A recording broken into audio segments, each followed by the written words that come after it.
E vimos que essas pessoas estão erradas, porque as evidências da existência de Deus são claras, tanto as que são reveladas na sua palavra, quanto as que são reveladas na natureza. Na nossa segunda lição, nós tratamos daqueles que são ateus. E nisso nós fizemos uma distinção, que o ateu não é só aquele que diz que... Obrigado, Rafael. O ateu não é só aquele que diz que não há Deus, mas sim todo aquele que vive de uma maneira como se Deus não existisse. Obrigado, Adriana.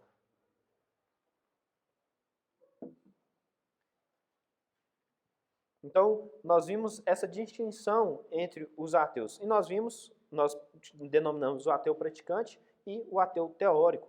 E vimos como ambos estão errados, porque novamente nós vimos as evidências da existência de Deus. E nós, como cristãos, não devemos apenas afirmar que Deus existe, mas nós devemos viver de uma maneira como Ele quer que nós vivamos. Na nossa terceira lição, Espiritualismo da Moda, nós vimos sobre qual que é a diferença do espiritualismo que tem sido pregado dentro das igrejas e a verdadeira espiritualidade que é guiada pela palavra de Deus. Na nossa quarta lição, nós vimos sobre o existencialismo, onde nós vimos como essa filosofia fala que nós decidimos por nós mesmos o que nós queremos ser, e só depois de nós decidirmos que nós vivemos, nós existimos verdadeiramente. Mas nós vimos que essa ideia, na verdade, é uma rebelião contra Deus. E muitas vezes está dentro das igrejas, no meio cristão. Na nossa quinta lição, nós vimos sobre o gnosticismo, onde que nós vimos que, mesmo no meio cristão, há pessoas que não afirmam a humanidade de Cristo. E nós vimos como isso pode impactar e enfraquecer a fé nossa. Sendo que nós vimos nas Escrituras que elas nos ensinam que a humanidade de Cristo é perfeita, plena, real e fundamental para a sua obra vicária. Na nossa sexta lição, nós vimos sobre o hedonismo, onde vimos como nossa sociedade está nessa busca constante pela felicidade e torna a felicidade um Deus na vida delas. Vimos como cristãos que estão dentro da igreja e ainda buscam essa felicidade mundana. E como contraste, nós vimos como e de onde vem a verdadeira felicidade, que é de Deus. Então, esse foi o percurso que nós fizemos até aqui, irmãos. Mas passando para a nossa lição de hoje, nós vamos ver que o humanismo, de forma geral, é essa busca de autonomia humana. E veremos que as suas consequências práticas, elas estão presentes de uma forma sutil e abrangente em nossas vidas. As suas implicações são perigosas, porque ela apela ao desejo de autonomia e massageia o ego do ser humano. E os seus resultados, eles têm sido trágicos para uma sociedade que caminha cada vez mais desumanizada. Irmãos, somente as verdades divinas reveladas nas Escrituras podem libertar o homem desse cativeiro devastador. Leamos nosso texto base, irmãos. Abramos em Gênesis capítulo 4.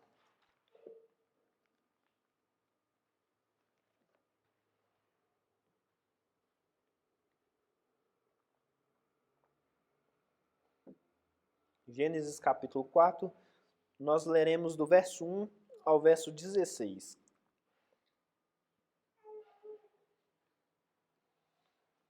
Gênesis capítulo 4, do verso 1 ao verso 16, eu vou ler e peço que os irmãos acompanhem. Diz assim: Coabitou o homem com Eva, sua mulher. Esta concebeu e deu à luz a Caim. Então disse: Adquiri um varão com o auxílio do Senhor. Depois deu à luz a Abel, seu irmão. Abel foi pastor de ovelhas e Caim lavrador. Aconteceu que no fim de uns tempos trouxe Caim do fruto da terra uma oferta ao Senhor. Abel, por sua vez, trouxe as primícias do seu rebanho e da gordura deste. Agradou-se o Senhor de Abel e de sua oferta, ao passo que de Caim e de sua oferta não se agradou. Irou-se, pois sobremaneira Caim, e descaiu-lhe o semblante.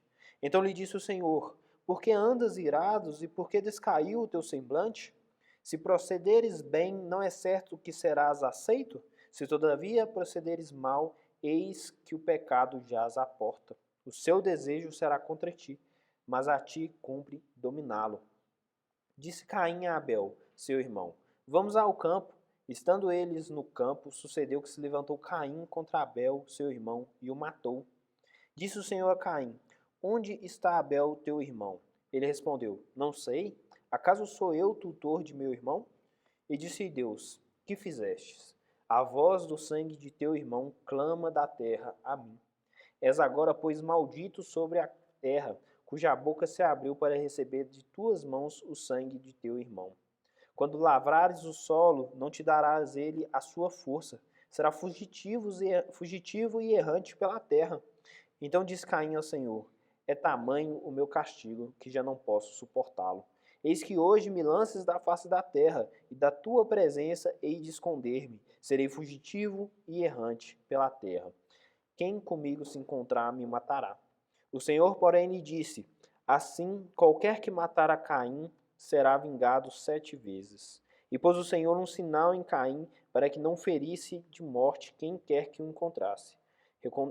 Retirou-se Caim da presença do Senhor e habitou na terra de Nod, ao oriente do Éden. Vamos orar, irmãos. Senhor Deus e Pai, graças te damos, Senhor, pelas tantas bênçãos que o Senhor tem nos dado, ó Pai. Graças te damos, Senhor, porque temos a palavra do Senhor, onde podemos aprender mais de Ti, ó Pai. Te peço que o Senhor possa estar abrindo os nossos corações, ó Pai, dando entendimento da Tua palavra, Senhor. Em nome de Jesus. Amém. Irmãos, o teólogo reformado Anthony Hoekman, no seu livro Criados à Imagem de Deus, ele diz uma frase que reflete bem a nossa sociedade nos dias de hoje. Diz assim: à medida que a crença de Deus se torna mais rara, a crença no homem está tomando o seu lugar.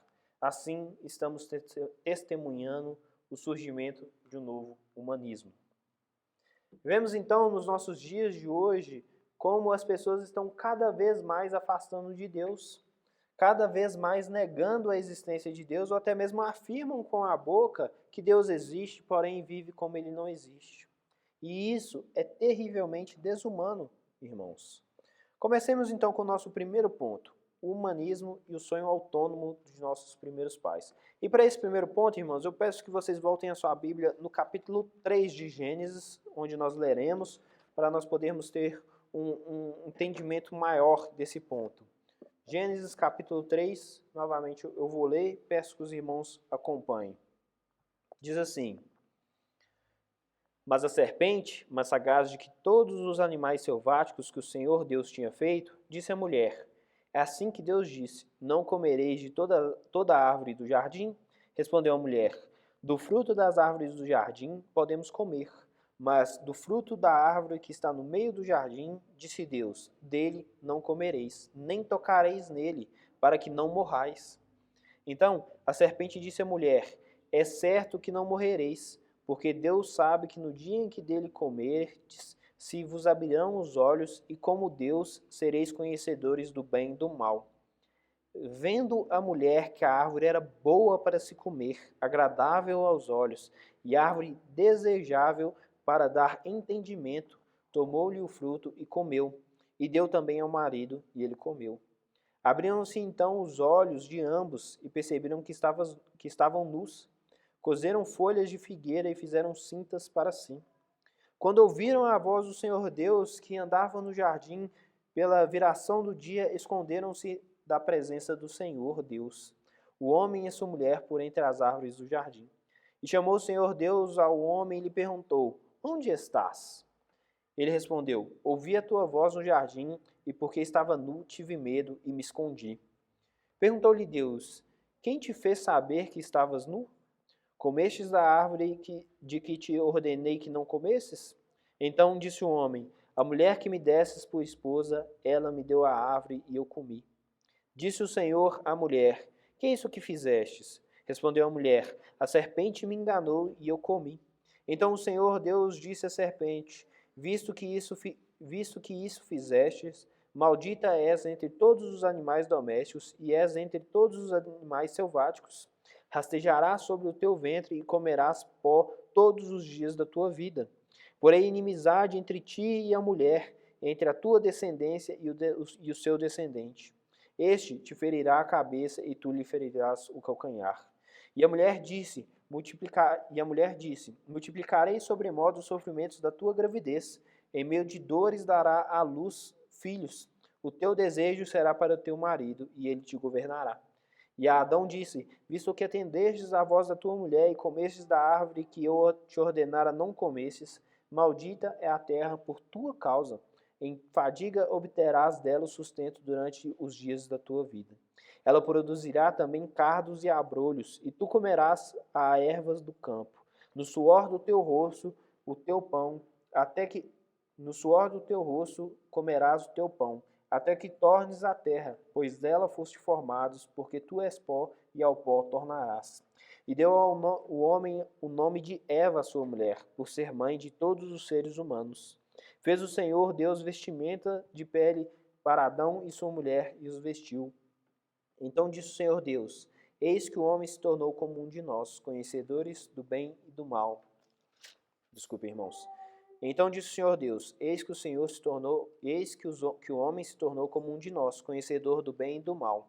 Assim, que não se estenda a mão e tome a árvore da vida e coma e viva eternamente. O Senhor Deus, por isso, o lançou fora do jardim do Éden, a fim de lavrar a terra de que fora tomado. E expulso o homem, colocou querubins ao oriente do jardim do Éden e o refulgir de uma espada que se revolvia para guardar o caminho da árvore da vida. Nesse texto, irmão, nós vimos então quando Adão e Eva comem do fruto, pecam, o pecado original. Por que eu trouxe esse texto para nós começarmos esse ponto, irmãos? Porque a referência que nós adotamos para as nossas vidas é de grande importância para nós. Adão e Eva, no texto que nós lemos, eles elegeram como referência determinante do seu comportamento o que lhes parecia agradável, desejável, como diz no verso 6. Quero para vocês verem como diz o verso 6. Vendo a mulher que a árvore era boa para se comer, agradável aos olhos e árvore desejável.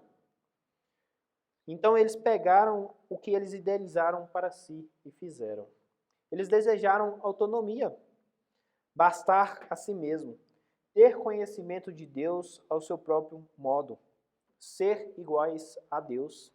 Satanás lhes ofereceu uma cosmovisão, ou em outras palavras, uma visão de mundo concorrente que o ponto de referência não era Deus, é sim o homem, sim o desejo pessoal deles.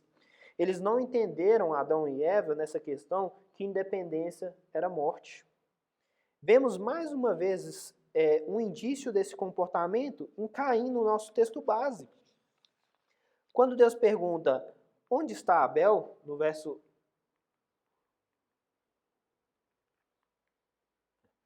Quando Deus pergunta onde está Abel, no verso 9 do capítulo 4, ele diz assim, e disse o Senhor a Caim, onde está Abel?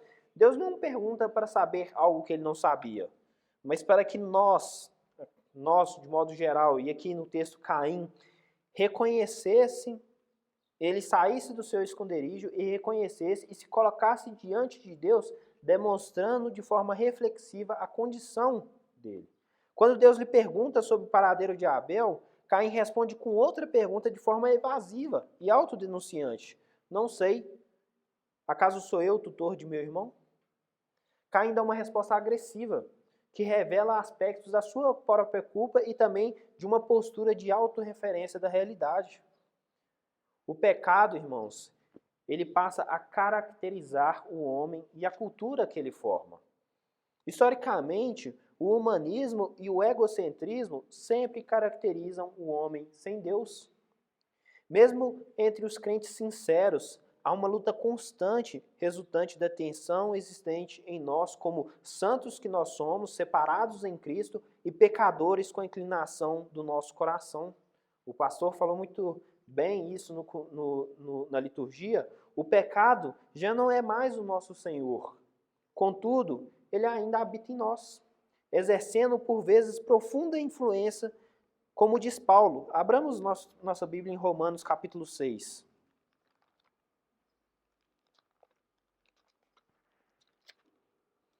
Romanos capítulo 6. Nós leremos do verso 14 ao verso 23. Eu pus o texto aqui, irmãos, mas eu acho que ficou um pouco pequeno para acompanharem pelo slide. Mas eu vou ler e peço que os irmãos acompanhem. Diz assim: porque o pecado não terá domínio sobre vós, pois não estáis debaixo da lei, e sim da graça. E daí? Havemos de pecar porque estamos debaixo da lei, porque não estamos debaixo da lei, e sim da graça? De modo nenhum. Não sabeis que daquele a quem vos ofereceis como servos para a obediência, desse mesmo a quem obedeceis sois servo, seja do pecado para a morte ou da obediência para a justiça? Mas graças a Deus, porque outrora escravos do pecado, contudo, viestes a obedecer de coração a forma de doutrina a que fostes entregues. E uma vez libertados do pecado, fostes feitos servos da justiça. Falo como homem, por causa da fraqueza da vossa carne, assim como oferecestes os vossos membros para a escravidão, da impureza e da maldade para a maldade. Assim, oferecei agora os vossos membros para servirem à justiça, para a santificação. Porque quando erais escravos do pecado, estáveis isentos em relação à justiça. Naquele tempo, que resultado colhestes? Somente as coisas de que agora vós envergonhais, porque o fim delas é a morte.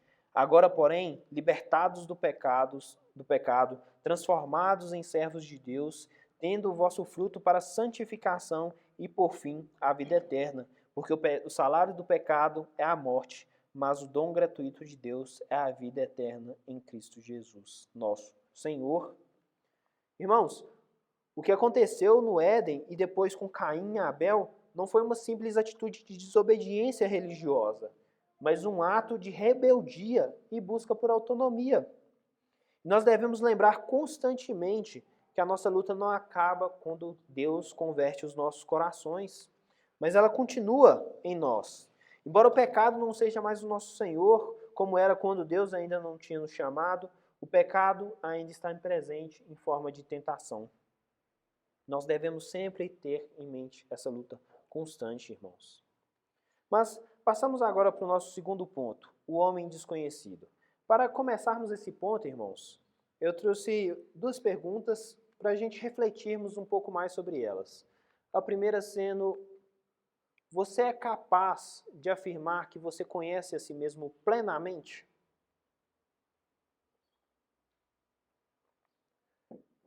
Você é capaz de afirmar que você conhece a si mesmo completamente? Uma outra, para nós refletirmos: você já cometeu um erro que você achou que você nunca seria capaz de cometer? Nossa, olha, eu nunca vou fazer isso. Passa algum tempo e você faz, e você olha para trás: como eu fui capaz de fazer isso? No campo filosófico, irmãos, apesar da variedade e evolução de pesquisas, sempre há uma evidente confissão da ignorância a respeito do homem. Martin Heidegger, um filósofo existencialista ateu, que nós vimos na nossa aula sobre existencialismo, ele menciona e ele fala dessa ignorância a respeito do homem no seu livro chamado Kant e o Problema da Metafísica. Porém, irmãos, as Escrituras ensinam que é Deus mesmo que nos instrui. O homem, ele não vai conhecer a si mesmo através da ciência. Nossos primeiros pais, que desfrutavam da presença contínua de Deus, eles rejeitaram a instrução divina, preferindo a sabedoria que supostamente viria da árvore do jardim do Éden, como nós vimos em Gênesis 3:6. Eles desejavam o sucesso por seus próprios meios, porém, eles conheceram o fracasso por serem guiados por suas sensações em oposição à ordem divina, à ordem de Deus. Após a queda, o homem ele tornou incompreensível a si mesmo. A sociedade e valores que o homem constrói refletem essa confusão e contradição, essa falta de identidade do próprio homem. Podemos ver isso claramente na nossa sociedade nos dias de hoje. Uma sociedade secular, uma sociedade longe de Deus. E qual que é o reflexo que nós vemos no mundo hoje, irmãos? uma sociedade fadada ao fracasso. Falta às ciências do homem um instrumento necessário para fazer o seu autoexame. As Escrituras descrevem aspectos do ser humano que nos falam da sua grandeza e sua miséria. O homem, ele foi criado à imagem de Deus, mas ao mesmo tempo, devido ao pecado, é capaz de atos extremamente desumanos. Nós temos presenciando isso muito claro, irmãos, com as guerras que nós vemos no mundo nos dias de hoje. Davi, rei, poeta e pensador, ele argumenta de forma especialmente dedutiva e ele faz uma pergunta retórica muito interessante. Abramos nossas Bíblias em Salmos, capítulo 8.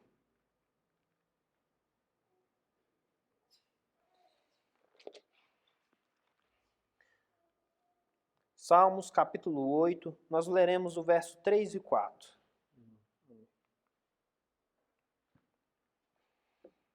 Salmos, capítulo 8, verso 3 e 4 diz assim: Quando contemplo os teus céus, obra dos teus dedos, e a lua e as estrelas que estabelecestes, que é o homem que dele te lembres? E o filho do homem que o visites? Davi, ele parte de um princípio óbvio para nós cristãos. Deus é o criador do universo e do homem. Essa dimensão jamais alcançada pela filosofia grega, ela nos oferece uma visão de mundo diferente. O homem criado por Deus não é um mero detalhe, fruto de um processo cósmico evolutivo. Antes, ele é uma criação especial de Deus. Assim, mesmo assim, a sensação é de pequenez diante do vasto universo, do qual a gente pode contemplar apenas uma minúscula parte. O sistema solar, onde nós estamos, a Terra, os outros planetas, o nosso sistema solar, o Sol, ele é apenas um pequeno ponto no universo que nós pouco conhecemos. No entanto, até onde a ciência pode ir, não há nada mais complexo que o cérebro humano. Ainda que esse não seja o aspecto mais amplo e completo do ser humano criado à imagem de Deus. O homem, apesar da queda, ele revela mais sobre Deus do que toda a criação. Nada além do ser humano foi criado à imagem de Deus. Sem a palavra de Deus, nenhuma ciência ou arte consegue apresentar um quadro completo do significado da vida, do homem, da sociedade, do tempo e da eternidade. Somente uma visão de mundo cristã tem algo a dizer de modo abrangente e significativo a respeito da totalidade da vida. Para conhecermos o homem e a realidade, bem como sustentar princípios éticos coerentes, precisamos ter um conhecimento adequado de Deus. Sem a consideração do pecado humano e as suas consequências, qualquer teoria que tente explicar o significado do homem e o sentido da vida, ela sempre estará fadada ao fracasso. Sempre. Só uma cosmovisão, só uma visão bíblica consegue abranger o significado e o sentido da vida. Passamos então, irmãos, para o nosso último ponto. Nesse nosso último ponto, irmãos, nós vamos tratar brevemente de 4 expressões do pensamento humanista. Então, ela foi dividida em 4 partes. Mas é importante notar, irmãos, que todas as nossas lições até agora, elas discutem expressões do pensamento humanista. E apesar de eu ter feito uma divisão que nós vamos ver agora, essa divisão destaca umas outras visões, mas sem repetir o que nós vimos até agora. Então, analisemos então, irmãos, alguns princípios norteadores da vida humana que com maior ou menor visibilidade sempre estiveram presentes na história. E o primeiro deles, irmãos, é o subjetivismo ético. Ainda que o nome subjetivismo seja moderno, esse termo surgiu no século XIX, a sua percepção, essa ideia, ela é muito antiga. Ela é encontrada nos sofistas no século V a.C. Os sofistas, eles eram um grupo que questionavam a ideia de existir uma verdade universal e imutável. Para eles, o conhecimento era construído a partir da experiência individual e da linguagem, que era sempre imutável e interpretativa. Para o subjetivismo, a validade da verdade está limitada ao sujeito que conhece e julga. Desse modo, não podemos falar de uma realidade idêntica para todos. Toda certeza é pessoal, visto que toda verdade é subjetiva. Além disso, o mesmo sujeito, em condições diferentes, percebem a realidade de modo diferente. Ou seja, eu tenho uma realidade de mundo, eu acho que o mundo é assim, assim, assim. Porém, o Mário tem uma realidade muito diferente, porque ele é uma pessoa diferente. Esse é o pensamento que eles têm. Eles ainda acreditam que o que causa prazer num certo momento pode desagradar em outro. O subjetivismo, ele privilegia o fato dos seres humanos serem diferentes e com compreensões também diferentes. Então, cada um de nós teríamos uma compreensão e uma visão de mundo diferente. Assim, toda verdade encontra um âmbito limitado. No subjetivismo, há, de certa forma, a arbitrariedade do sujeito que julga, formulando suas opiniões conforme os seus interesses pessoais. Desse modo, uma das consequências dessa postura é a convicção de que a pessoa que julga sempre está certa. E nós vemos que Isaías descreve o estado do subjetivismo ético em que se encontrava os líderes de Israel, praticando de forma descarada toda sorte de perversão moral. Contudo, ele não denomina como subjetivismo moral. Mas abramos lá em Isaías capítulo 5 para nós vermos isso, irmãos.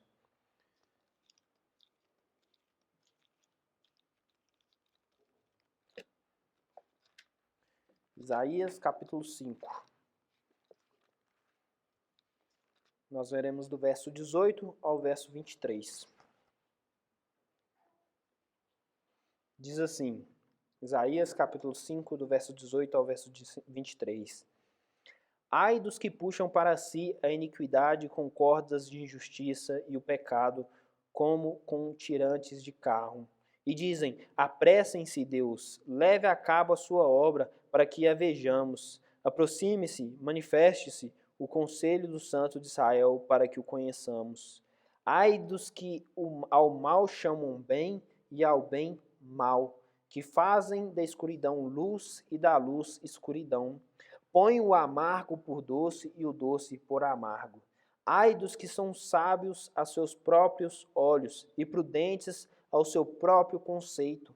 Ai dos que são heróis para beber vinho e valentes para misturar bebida forte, os quais por suborno justificam o perverso e ao justo negam justiça.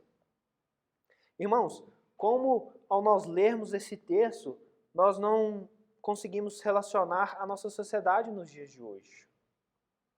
Nós podemos fazer várias comparações desse texto com como nós vivemos hoje. Pessoas que trocam o bem pelo mal e o mal pelo bem, que justificam o perverso e negam ao justo a justiça. Onde nós vemos na nossa sociedade, onde cada um julga com seus próprios interesses. Essa é uma das consequências desse subjetivismo ético. Uma outra, para nós olharmos, irmãos, é o relativismo ético. Para o relativismo, os conceitos considerados verdadeiros, eles são produtos de uma época. Aí seria o relativismo histórico. Ou então, eles são produtos de uma cultura ou de um povo, que é o relativismo cultural. Mas assim, irmãos, para o relativismo, toda a verdade é relativa às crenças de uma sociedade, época, grupo ou cultura. A partir daí, qualquer julgamento que nós emitamos será uma temeridade. Nero e Hitler, por exemplo, seriam compreendidos dentro da sua cultura e escolhas. A questão, portanto, não é o quanto a existência de um código moral, antes a sua validade universal. Esse conceito nós já encontramos nos sofistas no século V a.C., sendo Protágoras seu mais famoso defensor, sustentando que, abre aspas, o homem é a medida de todas as coisas. Fecha aspas. Como a nossa capacidade cognitiva, ela está limitada pelas nossas condições históricas e também pelo nosso nível de desenvolvimento filosófico, tecnológico, econômico ou social, nós não podemos conhecer a essência das coisas, mas como elas se nos apresentam em determinados contextos.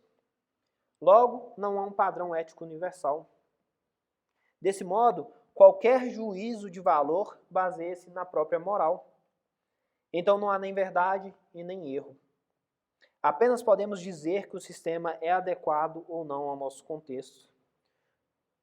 O relativismo moral, ele contribuiu para um tipo de ambiguidade moral e para a justificativa de crimes hediondos, irmãos. Coisas terríveis. Ele favorece um espírito de acomodação pecaminosa. O relativismo, se honestamente praticado, o que é impossível, ele teria um âmbito limitado, não sendo aplicado, por exemplo, às compras dos mercados, ou diálogos familiar, ou às coisas rotineiras da vida, mas, ao mesmo tempo, paradoxalmente, as decisões extremas, tais como cirurgia ou uma questão jurídica em que estaria sendo julgada a suposta culpa ou inocência de uma pessoa. O relativismo, ele não conseguiria se sustentar nessas coisas, irmãos. Mas, infelizmente, nós vemos no dia de hoje muitas pessoas com esse pensamento de relativismo e fazendo coisas terríveis, irmãos. Um terceiro pensamento para nós olharmos é o pluralismo. Irmãos, no pluralismo, a primeira vítima fatal é a verdade. A primeira vítima é a verdade. Como a verdade, caso exista, ela é plural, todas as coisas são possíveis dentro da diversidade do real ou mesmo na falta do seu sentido. Não existe uma visão unificadora do mundo que possa ser considerada correta. O único absoluto é o plural. No pluralismo, conceitos diferentes, porém, os conceitos são diferentes, porém, não excludentes. Não há uma verdade absoluta para avaliar o que se propõe a ser verdadeiro. Por isso, o temor constante em emitir juízo sobre algo. Nós vemos é muito costumeiro na nossa sociedade, um reflexo disso é a seguinte frase: quem sou eu para julgar? Essa frase é o reflexo desse pensamento. A pluralidade do conhecimento apenas indica a finitude de nossa compreensão diante da complexidade do real. Podemos ter visões corretas, percepções fidedignas, contudo, diferentes. Elas, por si só, não esgotam o objeto. São inadequadas para descrever a amplitude do real. Portanto, todas as descrições podem ser úteis. Contudo, a variedade de explicações não significa a acomodação de pontos excludentes. Porém, irmãos, o que tem acontecido nos dias de hoje é que o pluralismo tem se tornado tão plural, as opções estão cada vez maiores e mais contraditórias e tão próxima de nós, o que muitas vezes faz que é mais fácil que a gente não se preocupe com as suas pressuposições e implicações. Por um outro lado, podemos dizer que o pluralismo, mesmo apresentando uma aura de intelectualidade, ele não consegue se manter numa aula de física, numa aula de matemática, de geografia ou mesmo de português. Nós não podemos simplesmente pluralizar fórmulas, mudar capitais de cidades ou países, ou ignorar regras da nossa gramática simplesmente porque a gente acredita que é assim que deve ser. Se você tiver alguma dúvida, faça isso numa prova. Ou melhor, não faça porque você não irá bem. Não diga que 2 mais 2 é 5, ou que a capital do Brasil é Atenas, ou que a fórmula da água não é H2O, mas CO2, só porque você acredita nisso. Porque isso não é verdade, irmãos. Mas, irmãos, do pluralismo, o que tem que ficar para nós é que os mandamentos de Deus permanecem como norma absoluta para nós. Nós não seremos avaliados por nossos conceitos circunstanciais, mas por Deus e por sua palavra, que é viva e eficaz, como nós vemos Paulo dizer em Romanos. Por último dessas teses, irmãos, falaremos sobre o tolerancianismo. A chamada tolerância, ela tem um apelo simpático, mas se tornou um instrumento para neutralizar o conceito de verdade e de mentira. Esse comportamento consiste numa desonestidade acadêmica, juntamente pela acomodação na ignorância, simplesmente pelo desinteresse da verdade, já que ninguém pode construir sua vida em ideias sobre uma mentira. A tolerância, no sentido de crer de modo diferente do outro, discordar dele, contudo respeitá-lo como pessoa, ou a tolerância legal, a tolerância social, ela nunca deve substituir o interesse pela verdade, ou simplesmente ter uma roupagem daquilo que hoje nós chamamos de politicamente correto. A real tolerância, ela tem respeito para com a verdade e a sua busca. O cristão, ele é chamado a ter um compromisso com a verdade e com a tolerância em amor. O mesmo Deus que diz, eu sou a verdade, instrui-nos, amai os vossos inimigos. Logo, no que se refere à igreja, devemos tolerar as pessoas que pensam diferente de nós. Devemos amá-las. Contudo, isso não significa que devemos tolerar as suas ideias quando elas afrontem o nome de Cristo e põem em perigo a sua igreja. Isso, irmãos, jamais. Partindo de princípios pluralistas é que surgem as conceituações de verdades relativas, verdades de cada um e por assim diante. Na realidade, a verdade, como sendo o que é, ela não pode ser relativizada. A nossa percepção é que varia. A nossa maior ou menor compreensão da verdade não altera a sua essência. Cremos na existência da verdade absoluta, bem como a possibilidade de conhecê-la. Mas isso não significa que todos os nossos conhecimentos sejam absolutos. Afirmar isso seria arrogante de nossa parte. E falando da verdade, irmãos, eu achei muito interessante. Adriano, você pode me trazer o boletim, por favor? Eu acabei deixando ali. Que na confissão que nós lemos hoje, ela fala sobre isso. Deixa eu pegar aqui. Obrigado, Adriano. Na confissão que nós lemos, diz assim, pois a verdade está acima de tudo, e todos os homens são mentirosos e mais leves que a vaidade. Nós devemos, irmãos, entender que existe uma verdade absoluta. Concluindo então, irmãos, dentro de uma cultura subjetivista, relativista e pluralista, não existe lugar para absolutos morais e espirituais. Os 10 mandamentos, por exemplo, desaparecem. Só subsistem algumas porções bíblicas que, com a nossa interpretação duvidosa, servem para nos dar conforto e alimentar os nossos desejos pecaminosos. Porém, irmãos, nós não devemos permitir que esses critérios estranhos à palavra de Deus nos oriente em nossas práticas e decisões. Antes de nós adotarmos um conceito ou assumir um novo tipo de comportamento, nós devemos verificar se isso harmoniza com as Escrituras. Nós não podemos aceitar seguir modismos. A nossa ética, ela precisa ser pautada pela palavra. Não podemos ser seduzidos pelo fascínio de nosso grupo social ou aquele que nós admiramos. A palavra permanece como verdadeira verdade que nos apresenta um quadro consistente de toda a realidade. E é pela palavra, irmãos, Deus nos guia e orienta em todas as áreas da nossa vida, em todas as fases da nossa existência e circunstâncias. Por ela, Deus, o Senhor, nos conduz em segurança à glória.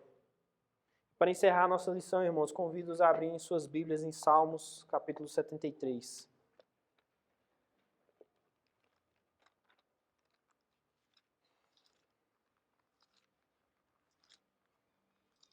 Nós leremos do verso 23 ao verso 28. Salmos capítulo 73, do verso 23 ao verso 28. Diz assim: Todavia, estou sempre contigo. Tu me seguras pela minha mão direita. Tu me guias com o teu conselho e depois me recebes na glória. Quem mais tenho eu no céu? Não há outro em quem eu me compraza na terra. Ainda que a minha carne e o meu coração desfaleçam, Deus é a fortaleza do meu coração e a minha herança para sempre. Os que se afastam de ti, eis que perecem. Tu destrói todos os que são infiéis para contigo. Quanto a mim, bom é estar junto a Deus. No Senhor Deus ponho o meu refúgio para proclamar todos os seus feitos. Vamos orar, irmãos. Senhor Deus e Pai, graças te damos, Senhor, por tudo, Senhor. Te agradecemos, Senhor, porque sabemos que não somos merecedores de nada, ó Pai, mas o Senhor, em amor, tem nos dado e tem cuidado de nós, ó Pai. Te pedimos, Senhor, que não deixemos essas filosofias vãs, esses pensamentos pecaminosos, ó Pai, nos corromper. Nos livre disso, ó Pai. Que nosso pensamento esteja sempre guiado pela Tua palavra, Senhor. Guiado pelo Senhor. Em nome de Jesus. Amém.